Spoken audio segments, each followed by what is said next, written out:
接下来迄个伊哦，伊迄中篇小说，抑个写到抑个农村拄到抑个造福的抑个天气哦，变化无伊，从不水就走呛呛。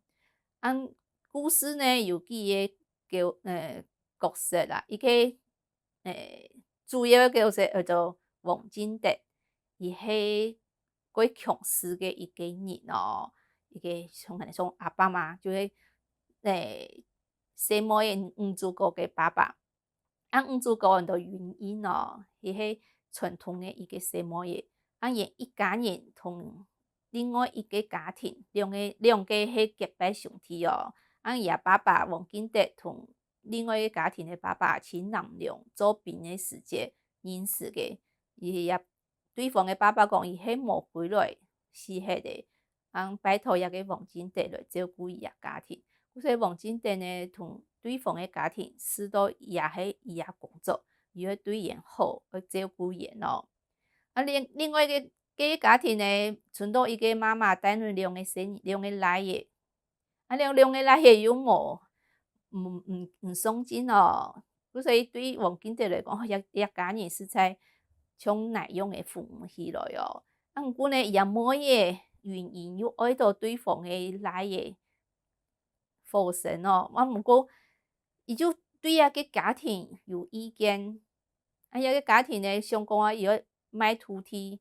遐个土地哪会来个哦？迄王金德个还未3,500间厝个时节，铺来个遐个土地分伊是分言种田哦。无想到因爱买田的时节无土伊讲，直接就买迄个。迄件事情王金德过肯哦，所以对遐个妹个恋情就反对。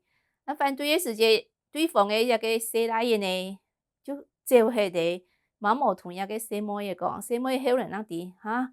个爱人竟然招迄个无去离开遐个故乡，甲伊养得结实咯。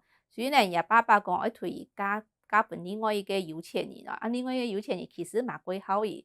毋过就迄小奶爷有意，小妹无意啊，小妹就好另外一个小奶爷哦。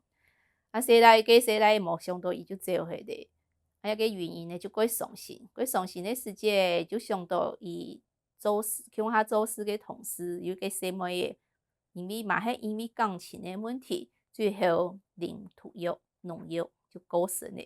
伊想到遐个事情，一开始嘛想讲，想要请遐个小奶爷商讨，迄家人无同意，迄没回来招迄两个人乡下私奔哦。